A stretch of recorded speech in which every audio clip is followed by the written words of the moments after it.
मैं आपसे एक सवाल पूछ रहा हूँ नवीन जी कि जैसे आपको हाँ सर। पहली दफा सीएमए कोर्स कैसे क्लिक किया? हाँ बिल्कुल, क्योंकि सीएमए कोर्स में प्रैक्टिकली एग्जांपल बताऊंगा। मेरे फादर जेवीएनएल में, जयपुर विद्युत वितरण निगम लिमिटेड, जयपुर में, तो वहां पे जितनी भी गवर्नमेंट वैकेंसीज निकलती थी या निकलती है, वहां पे आईसीडब्ल्यू ही प्रायोरिटी रहती है। तो मेरे पापा ने मुझे माइंड में ही, मतलब मैं जानता भी नहीं था, बोले तू कुछ नहीं करेगा तो आईसीडब्ल्यू कर ले, तेरी जॉब तो तेरे को मिल ही जाएगी। मतलब हमारे उनके वहां पे अकाउंटेंट्स, एओ और जो भी थे वो, क्योंकि पापा का ज्यादा बड़ा सर्कल नहीं था, सीए ज्यादा लोग जानते भी नहीं थे। आईसीडब्ल्यू पापा को शुरू से था कि आईसीडब्ल्यू कर लेगा तो तेरी जॉब लग जाएगी। तो आईसीडब्ल्यू का मेरा सबसे पहले मेरे को पापा ने ही बताया, तो मैं आईसीडब्ल्यू चैप्टर में ही सबसे पहले पापा ही लेके गए थे। हमारे वेल नॉन अंकल थे जो वहाँ पे अकाउंट्स का काम करते हैं जयपुर चैप्टर में। उन्होंने ही मुझे आईसीडब्ल्यू इंस्टीट्यूट के बारे में बताया। मैं सबसे पहले आईसीडब्ल्यू इंस्टीट्यूट ही गया। फिर उन्होंने बताया कि आपकी ग्रेजुएशन हो गई है तो आप सीधा इंटर दे सकते हैं। वहां से मेरी जर्नी आईसीडब्ल्यू से स्टार्ट हुई। सबसे पहले आईसीडब्ल्यू मेरे का इसलिए था कि गवर्नमेंट जॉब में प्राइटिस में आईसीडब्ल्यू को मिलता है, और आज भी वही है। मैं आप सबको बताना चाहूंगा कि पब्लिक सेक्टर के अंदर मैक्सिमम आईसीडब्ल्यू हायर पोस्ट पे जॉब करते हैं। डायरेक्टर फाइनेंस ले लीजिए, एग्जीक्यूटिव डायरेक्टर ले लीजिए, हमारे बॉस है रवि कुमार गुप्ता सर, वो भी आईसीडब्ल्यू है। और हमारे जितने कलीग्स हैं, मैक्सिमम अगर स्टाफ है तो उसमें से 80% स्टाफ आईसीडब्ल्यू रहता है हमारे। क्योंकि बेसिकली आईसीडब्ल्यू को प्रैक्टिकल एक्सपीरियंस भी रहता है, और वो अपने जॉब के अच्छे से समझ भी पाता है और प्रैक्टिकली अप्लाई भी कर पाते हैं, क्योंकि कॉस्टिंग रिलेटेड जॉब तो रहता ही रहता है। और आज के जमाने में कॉस्ट सेक्शन अपने आप में धीरे धीरे धीरे और भी मायने रख रहा है, क्योंकि हर कंपनी के लिए अकाउंटिंग और टैक्सेशन तो, इनकम कमाएगा तो टैक्स देना ही है, अकाउंटिंग तो होनी ही है। लेकिन कॉस्टिंग पार्ट में इसलिए फोकस किया जा रहा है कि जितना कॉस्ट रिड्यूस होगा उतनी हमारी प्रॉफिटेबिलिटी बढ़ेगी। तो कॉस्ट अकाउंटेंट का भूमिका बहुत बढ़ती जा रही है। नॉट ओनली हमारी माइनिंग कंपनी है, हमारी कंपनी है हिंदुस्तान कॉपर लिमिटेड। और मैंने हिंदुस्तान कॉपर लिमिटेड, मैं जस्ट फिर मैं वापस अपने उस पर समय पे बताता हूँ कि आईसीडब्ल्यू और सी में मैंने इंटर किया। इंटर के बाद मैंने आर्टिकलशिप की हाई कॉस्ट अकाउंटिंग फर्म में। वहाँ मैंने ऑडिट्स वगैरह आराम से सीखी वगैरह, काफी अच्छा एक्सपीरियंस रहा। साथ में मेरा सीए भी चलता रहा, ठीक है, दोनों ही चीज थी। सबसे पहले मेरे को जॉब अपॉर्चुनिटी मिली, जो मेरे पापा ने बोला था, जैसा कि मुझे सबसे पहले कैंपस इंटरव्यू के लिए कॉल आया आईसीडब्ल्यू करते ही। जून 2011 मेरा पास आउट था। अक्टूबर में या नवंबर में मेरी कंपनी हिंदुस्तान कॉपर कैंपस के लिए आई थी। और उससे पहले भी मैं जॉब, क्योंकि मेरी आर्टिकलशिप चल रही थी सीए की, तो मैंने अप्लाई नहीं किया था टू बी फ्रैंक। तो मेरे पास कैंपस में था, मैं चित्तौड़ में ऑडिट में था बिरला ग्रुप के अंदर। उन्होंने मुझे कॉल किया कि हिंदुस्तान कॉपर कैंपस के लिए आइए, आप लोग आना चाहते हैं। तो हम तो एज ए स्टूडेंट उस टाइम इतना समझते भी नहीं थे कि पब्लिक सेक्टर गवर्नमेंट कंपनी होती है, सेंट्रल गवर्नमेंट का पीएसयू भी कुछ होता है, मिनी रत्ना है या महारत्ना क्या होता है। फिर हमने गूगल वगैरह किया तो पता लगा कि हाँ सरकारी कंपनी है। तो फिर हम इंटरव्यू देने चले गए। और इतना, मतलब काफी अच्छा है, किस्मत भी बोल लीजिए या मेहनत भी बोल लीजिए। उन्होंने हमारा रिटर्न एग्जाम लिया और इंटरव्यू लिया, और हम दो बच्चे सेलेक्ट हुए थे जयपुर से। और वहाँ पे 100 स्टूडेंट थे, 50 से 100 स्टूडेंट थे। और फिर हमारी पोस्टिंग राजस्थान रही मेरी। 4 साल मैं राजस्थान में जॉब किया। फिर 4 5 साल मैं गुजरात में था, भरूच के अंदर। 4 साल से मैं कलकत्ता में। और as a management trainee finance मैंने ज्वाइन किया था हिंदुस्तान कॉपर लिमिटेड। और मैनेजमेंट ट्रेनी ज्वाइन करने के बाद मेरे को वेरियस फील्ड्स में एक्सपीरियंस मिला। जैसा कि मैं आपको बताऊं, सबसे पहले मैं सप्लाई ऑर्डर सेक्शन में था, और कंपाइलेशन ऑफ अकाउंट्स इन केतड़ी। वहां पे हम एक यूनिट का अकाउंट्स देखते थे। तो जितनी भी वहाँ की माइंस की कॉस्ट शीट बनती थी, वहाँ का जितना भी कंपाइलेशन होता था, एचओ में जितनी रिपोर्ट्स भेजनी होती थी, वो सारा काम हम वहाँ करते थे। उस बेसिस पे मुझे गुजरात के अंदर यूनिट फाइनेंस हेड बना के भेजा गया 5 साल के लिए। गुजरात में हमने एक प्लांट न्यू परचेज किया था। वहाँ पे हमने बहुत अच्छे से उसका वहाँ का टैक्सेशन की कॉस्टिंग भी नया पार्ट था, बिल्कुल सेटअप भी नया था, तो अच्छे से काफी अच्छा डील किया वहाँ पे। हम वहाँ पे कैथोड बनाते थे, राजस्थान में माइनिंग होती थी, वहाँ प्लांट है, वहाँ पे कैथोड और एनोड बनता था। और बेसिकली और कलकत्ता के अंदर हमारा तो अब तो पूरा एक्सपीरियंस यहाँ पे corporate finance, corporate taxation, corporate costing, और सेबी से कंप्लाइंसेज, एनुअल रिपोर्ट। अब आप जैसे जो जो स्टूडेंट्स अपन सोचते हैं कि जो जो ये पढ़ते हैं अपन किताब में कि ये सेबी का काम आएगा या कंपनी लॉ काम आएगी नहीं आएगी, या कॉस्टिंग काम आएगी नहीं आएगी, ये एक एक चीज आपको बता दूं प्रैक्टिकली हमें करने का मौका मिलता है, और हमको करना पड़ता है। इवन बुक्स भी दोबारा खोलनी पड़ती है हमें कि हम ये चीज समझ लें। कई बार तो हमारे लिए भी, क्योंकि लॉ भी चेंज होता रहता है, अकाउंट मतलब धीरे धीरे नए नए अमेंडमेंट आते रहते हैं लॉ के अंदर। ये सब चीजें प्रैक्टिकल ग्राउंड मतलब जितना हमने पढ़ा और उसको प्रैक्टिकल अप्लाई करने का जो मौका मिलता है ना, वो इतना आपको खुशी देता है अंदर से कि मैंने इतनी मेहनत से इतनी पढ़ाई की और इतना 3-4 साल ICWA करके हमने CA करके जो भी इतना निकाला कि हम उसको यूज कर पा रहे हैं। तो इसलिए स्टूडेंट्स को वो डाउट तो मन में रहना नहीं चाहिए कि बिल्कुल, या कलीग्स को जो भी मेरे साथ में है अभी जो मुझे सुन रहे हैं, आपको जॉब अपॉर्चुनिटी बहुत है। बस ये है कि आपका प्रैक्टिकल एस्पेक्ट्स क्लियर होने चाहिए, आपका फंडामेंटल क्लियर होना चाहिए, जो कि मस्ट है। आप अगर धीरे धीरे धीरे आप अपने आप को डेवलप करना स्टार्ट करेंगे, प्रैक्टिकली काम के लिए भी PSUs में अभी जॉब बहुत है। अगर आप PSUs की लिस्ट देखेंगे, ICWA simple, CA ICWA, CA ICWA, हर जगह CA ICWA का डिमांड है। और प्राइवेट टॉप में भी आप गुजरात जाइए, गुजरात के अंदर तो ICWA का इतना डिमांड है कि हर फैक्ट्री के अंदर CA से ज्यादा ICWA में नहीं है, और अच्छे पैकेज पे। मेरे मैक्सिमम फ्रेंड्स अभी गुजरात पोस्टेड है, जो कि आराम से सेटल डाउन है और वहीं रहना चाहते हैं, क्योंकि गुजरात अच्छा भी है, अच्छा स्टेट है। तो ये सब चीजें हैं, और प्रैक्टिकली आपको, और हिंदी मीडियम से कोई दिक्कत नहीं आई। मैंने अपना मैंने एग्जाम्स जो दिए अपने आराम से, जो नोट्स थे मेरे, बुक्स थी, और उन सबको मैंने पढ़ा आराम से, कोई दिक्कत नहीं आई। धीरे धीरे वॉकअप्स में रजिस्ट्रेशन लेके बैठता था मैं अपनी आप। धीरे धीरे मेरी स्पेलिंग्स, फिर क्योंकि फाइनेंस में एक अच्छी बात ये होती है कि सेम चीज का रिपीटेशन होता रहता है, मतलब जो वर्ड्स एक बार आते हैं वो सेम वर्ड्स आपको हर बुक्स में अंदर मिलते जाएंगे। तो धीरे धीरे धीरे अच्छा, हिंदी मीडियम होने के बावजूद भी फर्स्ट अटेम्प्ट मेरा CA ICWA निकला। एक एक अटेम्प्ट एक एक ग्रुप में दिया था मैंने, दोनों ग्रुप एक साथ ट्राई नहीं किया था। तो एक एक ग्रुप में दिया मैंने, और अच्छा एक्सपीरियंस रहा मुझे, और काफी मजा आया। और प्रैक्टिकल जितनी पढ़ाई है, अपन जैसे कॉस्टिंग के जितने, आज हमें कॉस्ट टेंडर कराना होता है, कॉस्टिंग हम भी पर टन कॉस्ट निकालना पड़ता है, कितना पर टन कॉस्ट आ रहा है हमारा कॉपर का, ओर का। तो ये सब हमें प्रैक्टिकली माइंस वाइज कितनी कॉस्ट होगी, सैलरी वाइज कितनी कॉस्ट होगी, हेड वाइज निकालना, variable cost, fix cost plant में। कई बार प्लांट, जैसे हमारा एक यूनिट का प्लांट बंद होने वाला है, अगर उसको बंद करना है तो हमें अपॉर्चुनिटी कॉस्ट क्या होगी, फिक्स कॉस्ट क्या होगी, आइडल कॉस्ट क्या रखनी है। तो ये सब चीजें बहुत, मतलब प्रैक्टिकल ग्राउंड में आप जब करेंगे उनको तो काफी अच्छा लगेगा, और मजा भी आता है अपन को। तो ये सब चीजें हैं, और मतलब प्रैक्टिकली अपन काम करते रहते हैं तो ये सब चीजें बहुत अच्छी धीरे धीरे धीरे हो जाती हैं। और तो यही था मेरा। और सतीश सर कुछ और बताए, और क्या मैं कुछ एड ऑन कर सकता तो हूँ? मैं आपसे जितना आपको अभी तक आपको सुना पहले, तो हाँ, मुझे बहुत अच्छा लग रहा है कि मतलब आप प्रैक्टिकली सब चीज बता पा रहे हैं ना बच्चों को, तो इनको ये जरूर इम्पोर्टेंस समझ में आएगा। बट एक करियर के लिए एक समझ में आता है हमेशा बच्चों के हिसाब से, आपको पूछता हूँ कि करियर के हिसाब से उनको ये मन में कहीं ना कहीं लगता है कि CMA को कोई जानता नहीं है, तो CMA जो पढ़ रहे हैं उसको पढ़ के कोई फायदा होगा कि नहीं होगा, क्योंकि सबका कैंपस में होता नहीं है। आप लकी थे कि आपका कैंपस में ही सब काम हो गया। आज के टाइम पर देखिए, अब जो सिचुएशन है उसमें 10 से 20% लोग का ही कैंपस में होता है। तो उनको ये लगता है कि अब मैं जो पढ़ रहा हूँ उसका वैल्यू है कि नहीं है। आपके हिसाब से रियल मायने में उन बच्चों को कैसे सोचना चाहिए, और कैंपस में नहीं हो तो कैसे आगे बढ़ना चाहिए, इसके ऊपर अगर आप कुछ बताएं। बिल्कुल। ये बहुत अच्छा क्वेश्चन है, और ये जरूर माइंड में आता ही आता है बच्चों का, क्योंकि कैंपस भाई एक सेलेक्टेड प्रोसीजर है, सेलेक्टेड पोस्ट है, सेलेक्टेड कैंडिडेट्स, क्योंकि क्वांटिटी कम रहती है। लेकिन अदर देन कैंपस में मैं आप लोगों को बताऊं, क्योंकि मेरे जितने फ्रेंड्स हैं, क्योंकि अच्छा खासा सर्कल है, ICWA का ही बात करने पर सारे अभी तक अच्छी खासी जॉब्स में है, और अच्छे खासे पैकेज पे है।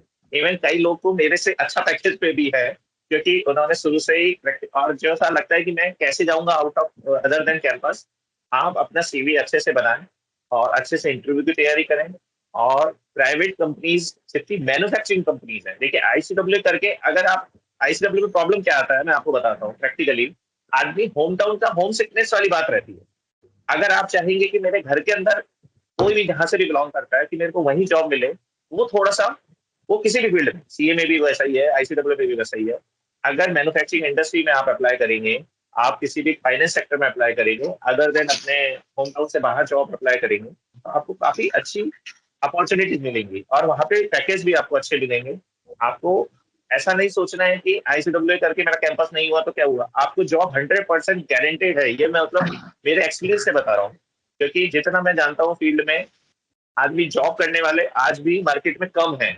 लोग किसी ना किसी वजह से आप कभी भी मिलेंगे ना, अगर आपको लगेगा कि जॉब नहीं है, या अपने फ्रेंड से मिलेंगे कि उसके भैया की जॉब नहीं है, वो नहीं कर रहा है, आप कहीं ना कहीं उसको टटोलेंगे तो पता लगेगा कि कुछ ना कुछ उसका माइंडसेट ऐसा है, इस वजह से वो जॉब में नहीं है। मतलब जॉब आपको 100% है मार्केट के अंदर, करने वाला नहीं है। मतलब लोग बोलते हैं ना बेरोजगारी, बेरोजगारी नहीं है, मतलब अनएम्प्लॉयमेंट कम है, आदमी जॉब करने का। क्योंकि देखिए, जॉब का मीनिंग क्या है, आज मैं जयपुर छोड़ के कलकत्ता बैठा हूँ, ऐसा नहीं है। क्योंकि लोग सोचते हैं कि मेरे अकॉर्डिंग जॉब मिले, वो मार्केट देखिए, आपको जॉब करना है तो मार्केट के सिनेरियो में भी तो जाना पड़ेगा। आपको मैन्युफैक्चरिंग इंडस्ट्री में जाना पड़ेगा, फाइनेंस है, हो सकता है बैंक भी ज्वाइन करना पड़ेगा। अब घर के आसपास सेम सेक्टर, मुझे पर्टिकुलर यही कंपनी चाहिए, यही सेक्टर चाहिए, ये थोड़ा सा अपन को इस जो फाउंडेशन है अपन माइंड में बना देते हैं, उन सबसे थोड़ा सा अपन को बाहर आने की जरूरत है। जॉब्स बहुत है, मैन्युफैक्चरिंग ले लीजिए, फाइनेंस सेक्टर ले लीजिए, केपीओ बीपीओ ले लीजिए, आईसीडब्ल्यू को आप भी, मेरे फ्रेंड ने आईसीडब्ल्यू में जनरल ज्वाइन किया, कम से कम शायद वो खुद ही बता रहा था, और उसका एक्सपीरियंस भी है। स्टार्टिंग भी उसने केपीओ बीपीओ से की थी, जनपैक्ट में उसको भी 22 लाख रुपए मिल रहा है। तो अच्छा खासा एक्सपीरियंस है। तो काफी, इसलिए स्टूडेंट्स को ये ना सोचना चाहिए कि कैंपस नहीं हुआ तो मेरे को अदर देन कैंपस क्या मिलेगा। बस अपनी जो एक फाउंडेशन है, हमने जो माइंड में क्राइटेरिया बना रखा है, आपको उसको थोड़ा सा चेंज करके आगे बढ़ने की जरूरत है। ये फ्लेक्सिबल होना है। फ्लेक्सिबल होना है। यस। अब एक और क्वेरी आता है सर बच्चों के मन में कि सीएमए कर रहे हैं, अब जैसे मान लीजिए क्या होता है कि ये चले जाते हैं सीएमए करने, करके ऐसे जगह जॉब अप्लाई कर रहे हैं जहां पर उन लोगों को सीए ही लेना है। बहुत सारे ओके। ऐसे भी कंपनी होती है जिनको सीए ही हाँ। लेना होता है। तो अब वहां पे आपने अप्लाई किया तो उनको ये लगता है कि यार तू सीए करके आना, तो फिर मेरे पास आना, नहीं तो मत आना। तो ये बच्चे ये सोचते हैं कि हम सीएमए कर लिए सर, अब हम ये इनफ नहीं लग रहा है, अब हम सीए भी ज्वाइन करें क्या।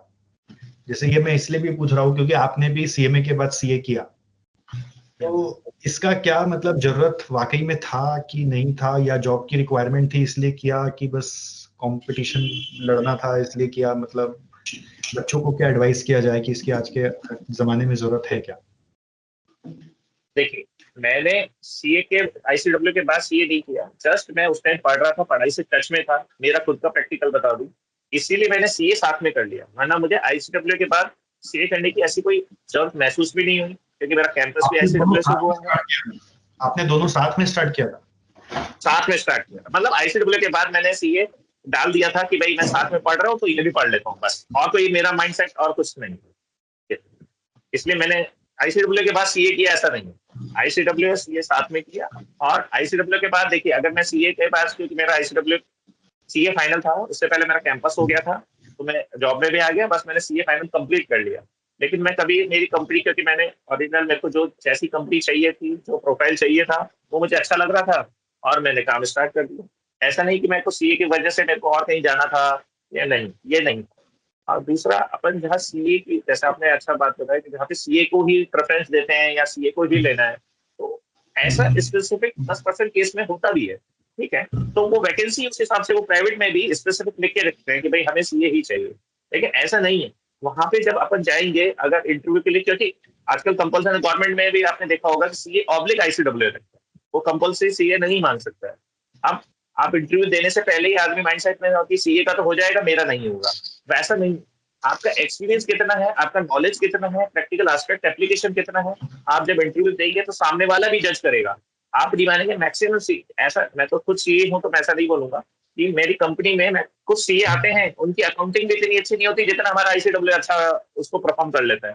तो ये सब डिग्री पे मैटर नहीं करता। जब जॉब के एनवायरमेंट में आप जाते हैं, तब आपका प्रैक्टिकली नॉलेज और IQ level and application of जो आपका एजुकेशन, जितनी पढ़ाई आपने की है, वो मैटर करता है। खाली ये नहीं कि डिग्री में ये है तो हाँ यार वो तो कर लेगा, आईसीडब्ल्यू तो नहीं कर पाएगा, ऐसा नहीं है, बिल्कुल भी नहीं है। और आईसीडब्ल्यू भी compete कर रहे हैं अपनी में, मैक्सिमम डायरेक्टर फाइनेंस आज भी पीएसयू में आप वर्क प्रोफाइल उठा के देख लीजिए, आईसीडब्ल्यू है। बड़े बड़े पब्लिक सेक्टर में, Delhi metro, Indian oil, BPCL में, एग्जांपल बता रहा हूँ, आप गूगल पे सर्च कर लीजिएगा, उनके प्रोफाइल में आपको दिख जाएगा। कहीं ना कहीं अपन जब समझ, और गवर्नमेंट को ट्रस्ट आज भी आईसीडब्ल्यू पे ज्यादा है। अगर आप आईसीडब्ल्यू एस्पेक्ट से भी देखेंगे, आप रेशियो देख लीजिए, क्योंकि एक स्टेबिलिटी मानी जाती है आईसीडब्ल्यू कैंडिडेट्स के अंदर, स्टेबिलिटी मानी गई है सीए के कंपैरिजन में। कि सीए वाला उतना स्टेबल जॉब के लिए कंटिन्यूस में नहीं रहेगा, वो कभी ना कभी अपना कोचिंग, अपना प्रैक्टिस, प्रैक्टिकल एस्पेक्ट जो कि माइंड सेट है। आईसीडब्ल्यू मैक्सिमम कंपनियां इसलिए आईसीडब्ल्यू ही लेना चाहती हैं कि ये जॉब ओरिएंटेड रहेंगे और हमारी कंपनी के प्रति लॉयल रहेंगे और स्टेबल रहेंगे, काफी लॉन्ग टाइम तक हम इन लोगों से अच्छे से काम करवा सकते हैं और नॉलेज वाइज दोनों में फर्क नहीं है, इसलिए वो चाहते हैं कि आईसीडब्ल्यू ही है। जैसा कंपनियां प्रेफर करती है सीए ले, वो उनका एक अलग कुछ इंटरनल उनका कुछ रहता होगा तो बात अलग है। बाकी मैक्सिमम कंपनियां जितना मैं प्रैक्टिकल एक्सपीरियंस से सीखा हूँ कि आईसीडब्ल्यू को प्रायोरिटी देते हैं। हम भी चाहते हैं कि हमारी कंपनी में आईसीडब्ल्यू है, हम खुद चाहते हैं। ये वेरी नाइस, बहुत मोटिवेटिंग था ये बात। एक क्वेश्चन और आ रहा है, प्राइवेट सेक्टर और पब्लिक सेक्टर में जब अपने जाते हैं तो ऐसा आपको क्या लगता है जो पब्लिक सेक्टर में मतलब अट्रैक्शन एक है अभी भी, मतलब जबकि प्राइवेट ज्यादा ग्रो करता है, ज्यादा ग्रोथ देता है, बट फिर भी पब्लिक में लोग क्यों रहना चाहते हैं? बेसिकली सर देखिए, इंडिया में माइंडसेट शुरू से रहा है कि जॉब स्टेबिलिटी। आज के जमाने में जॉब स्टेबिलिटी नाम की कोई चीज नहीं है। आप मैक्सिमम एग्जांपल हमारी कंपनी में बता दूं, 5 आदमी को टर्मिनेट किया गया because of doing wrong things. तो ये परमानेंट वाला या जॉब स्टेबिलिटी वाली बात आजकल प्राइवेट और गवर्नमेंट सब में बराबर है। पब्लिक सेक्टर का क्रेज इसलिए ज्यादा है, एक वो ह्यूमन टेंडेंसी है, इंडियन साइकोलॉजी है कि सरकारी जॉब लग गई तो मैं सेफ हो जाऊंगा, मेरे को अब कुछ दिक्कत नहीं है तनख्वाह। लेकिन वो आजकल माइंडसेट नहीं है। वहां पे भी 12 घंटे आजकल काम हो गया है, 10 से 12 घंटे वहां पे भी आपको काम करना पड़ेगा। पब्लिक सेक्टर में भी प्राइवेट सेक्टर में भी सेम काम है। इवन आपको बता दूं, आजकल पब्लिक सेक्टर और गवर्नमेंट जॉब में ज्यादा अकाउंटेबिलिटी हो गई है प्राइवेट से।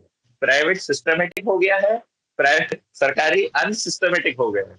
चाहे सैटरडे जैसे हाफ डे, हमारा सैटरडे 5 डे वीक रहता है, लेकिन बुला लेगा ऑफिस में जाना है। तो ये सब चीजें प्राइवेट और पीएसयू का चार्म इसलिए भी ज्यादा है सर, क्योंकि थोड़ा सा क्या होता है, ऑर्गेनाइज्ड है।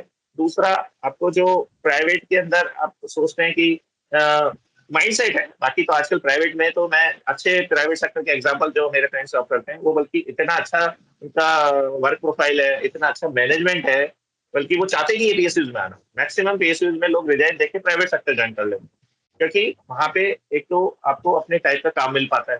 पीएसयूज में मैंने जैसा कि बताया, मेरे को हिंदुस्तान कॉपर अच्छा क्यों लगता है, क्योंकि मुझे वहां मेरा मनपसंद का काम करने का मिलता है। अब मुझे वो प्रोफाइल ही नहीं मिलता, मालूम इंडियन ऑयल में होता है। वहां पे मेरे को एक एसओ सेक्शन सिंपल एक बिल सेक्शन में दे देता, मैं बिल पास करके घर आ जाता। डेली सेम काम करते 12 साल में आज मेरे ने सीडी फाइलिंग से लेकर एनुअल रिपोर्ट से लेकर taxation, TDS return, cost accounting का एनुअल रिपोर्ट, बोर्ड नोट कैसे जाता है, मतलब हर चीज देख ली जो मेरे को एज ए सीए आईसीडब्ल्यू देखना चाहिए था। वो सारे लोगों से मैंने डील किया, सीएजी ऑफिस में जाके डील कर लिया, सीएजी ऑफिस का रिप्लाई बना लिया हम लोगों ने। तो अब कोई एस्पेक्ट छूटा नहीं है मतलब। तो इसलिए मैक्सिमम लोग चाहते हैं कि तो पब्लिक सेक्टर और प्राइवेट सेक्टर में भ्रमित ना हो, मतलब आज के जमाने के हिसाब से। दूसरा जो सबसे बड़ा एस्पेक्ट था, पहले जमाने में पेंशन हुआ करती थी, आजकल पेंशन सब जगह एबोलिश हो गई है, एनपीएस स्कीम आ चुकी है। आप चाहे प्राइवेट ज्वाइन करिए चाहे पब्लिक सेक्टर ज्वाइन करिए, सब जगह एनपीएस में कंट्रीब्यूशन है, वो ही आपका पेंशन स्कीम है। नौकरी स्टेबिलिटी बता दिया मैंने कि आपका नौकरी अगर रॉन्ग डिसीजन है तो आजकल गवर्नमेंट सेक्टर में भी टर्मिनेट करने में 2 मिनट नहीं लगाते। 5 आदमी तो हमारे लास्ट 5 ईयर में टर्मिनेट हो चुके हैं because of wrong doing things. तो ये सब चीजें आज के जमाने में बच्चे को ये खुद को सोचना चाहिए, मैं चाहे प्राइवेट में हूँ चाहे पब्लिक में हूँ, काम करना पड़ेगा और अच्छे से काम करना पड़ेगा, फेयर होकर, ईमानदारी से। ये है, आप अपने काम से प्यार करिए और आगे बढ़िए, बस यही है। वेरी नाइस, थैंक यू नवीन जी, बहुत अच्छा आपने बताया। सबसे पहले तो कैसे पीएसयू के लिए तैयारी करनी है, दूसरा आपने बताया माइंडसेट अपना ठीक करो, फ्लेक्सिबल हो, काम खोजना है तो काम वालों के हिसाब से रेडी हो। और प्राइवेट पब्लिक ऐसा कुछ नहीं है कि पब्लिक में ही बहुत कुछ है और प्राइवेट में कुछ नहीं है, ऐसा भी नहीं है। It all depends on your mindset. कोई को कोई बिल्कुल पब्लिक सही लग रहा है, कोई को प्राइवेट सही लग रहा है। ग्रोथ अपॉर्चुनिटीज दोनों जगह ही है, कोई ऐसा नहीं है पीएसयू में ही सब कुछ रखा हुआ है। और आप जहां पाना चाहते हैं, आप लोगों को थोड़ा अपने आप को बदलना पड़ेगा। और जहां बिल्कुल। रोल अपने इंटरेस्ट का ना मिले, आप स्विच कर जाओ। इंटरेस्ट है तो रहो, इंटरेस्ट है तभी काम करो, नहीं तो मत काम करो, सीधी सी बात।